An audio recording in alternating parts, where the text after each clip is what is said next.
So I'm a tester, developer, and among various things I do, I'm a consultant and instructor for B9Labs, who provide training in development and other skills across different blockchain platforms. And the reason I wanted to talk about testing is it's something that's really, really super important, obviously, for all software projects. But in terms of decentralized applications especially, because we're kind of working in this awesome, exciting world where amazingly clever people have operated on the kind of work fast and break things principle, which is amazing because we wouldn't be where we are now if people hadn't moved fast and broken things. But I think now is the time to start thinking in terms of the kind of processes that we're used to seeing, not so much in big corporate slow-moving companies, but just in introducing more formal kind of processes into the development cycle where they might not necessarily exist.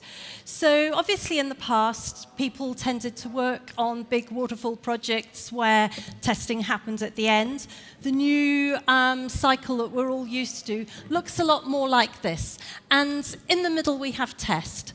And it really is this critical part of the project, even if you don't have somebody on the project who is called a tester. Quality is this kind of ongoing process that should be baked into every software development program. And somebody needs to take charge of this, even if this person is not hired as a quality assurance specialist. Lots of teams simply aren't big enough to have somebody who's in charge of quality. So we need to think about testing as a function rather than something that one person does. Because a decentralized application is about a lot more than a smart contract and making sure that a smart contract or smart contracts are free from bugs. We need to think about quality in a much more holistic way than that. So I guess for everyone in the room who works as a developer, everybody, much as they don't want to admit it, has this kind of idea of testers. They're the people who sit there being annoying during the development process, asking stupid questions because maybe you feel that they're not as technical as you are. They tell you that you can't release something because they found something that looks like a bug, but it isn't. And it's fair to say that in the past, perhaps this has been a fair perception of some testers. But the modern tester simply isn't like this. On an Agile or XP project, the duties of the test engineer or the quality assurance specialist, call it what you may, or the person who's in charge of this function, would encompass all of these. And the job of the tester, far from being at the end of the project, starts right at the beginning in terms of developing the very first specifications and the acceptance criteria by which the project is defined. Before a line of code is written, you need somebody to be thinking about quality. Because quality, as I've said, is about far more than just an absence of bugs. So you might find your tester doing all these things. In fact, I'd go as far as to say that if you're on a blockchain project and the person you've hired as a test engineer is not doing all these things, is not capable of doing all these things, then fire them, because this is what they should be doing.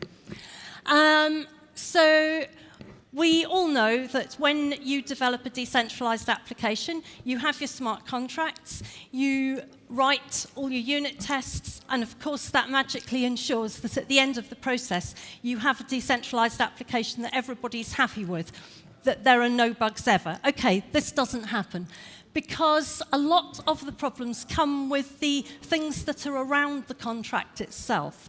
There are problems in the UI, APIs, databases, third-party integrations. You need somebody to think about your application in a holistic way, thinking about all the things that could go wrong and probably will go wrong. For example, I literally just thought about this, so correct me if I'm wrong, because I didn't look it up before the talk. It just came into my head now. There was a recent problem on an exchange where I think it was Rayblocks, it was before they became Nano, where it was possible for people to keep withdrawing more than they had in their wallet. because the verification of their account balance was done on the client side.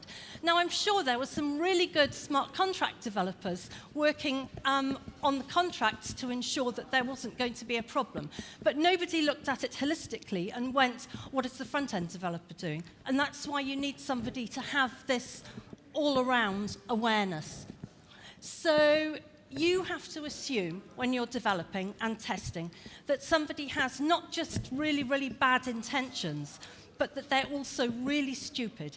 You have to assume that there is no limit to the incompetence of a user or the inattention of a user who might walk away halfway through using the app, who might have their cat walking across the keyboard. Or what happens if, what happens if there's a power outage or something like that and somebody hasn't charged their laptop? They walk away and leave it running.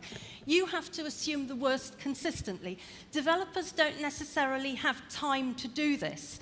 And this is why you need somebody thinking about every single worst-case scenario that could possibly happen. And when I said that testing is, and quality is about a lot more than just the absence of bugs, there was a really interesting talk I went to about this thing called charisma. And a couple of years ago, the guy who was doing the talk pointed out that with Apple products, statistically, applications built on Apple crash a lot more than applications built on Microsoft. Yet the perception is, because the Apple failures tended to happen silently, and whereas a Microsoft app will kind of come up with the blue screen of death and say an error has occurred, and people just think, this is really crappy, I don't want to use this. And generally, Apple products have charisma, if you want to look at it this way, for an end user, whereas Microsoft is perceived to have less charisma. So testing for how people perceive your application, it's not looking for an absence of bugs, it's actually looking for excellence in your product. How do people use it? If we're now coming to the point where people using these applications are not just people who are blockchain enthusiasts, as they've been before, they are the general public. We need to provide clear messaging and good UX around what's actually happening, especially in situations where feedback is not immediate. How are we handling this? How are we explaining to people what is actually happening behind the scenes? And it's also, in this context, the job of the tester to think about things like the business model, transaction fees, when the acceptance criteria are being defined, thinking about what happens if transaction fees rise 10 times, what happens if the network suffers traffic that increases by 100 times. We all saw what happened with CryptoKitties. Thinking in terms of really dull but necessary things like GDPR, ethical issues. When we think about quality, it needs to encompass all these things. I'm not sure. I think I might have actually finished slightly early in an attempt to get through all this. But I just do want to say, if you see any of these leaflets around, we're giving away places in the QA Engineer course. In order to do this, you have to crack 3 challenges in some smart contracts that we've prepared. So even if you don't want to do the course, it's kind of a fun thing. So I'd encourage everybody to pick up one of these and have a go at this, and it shows you the kind of stuff that we teach on the courses. And in the meantime, put quality first when you're developing your dApps.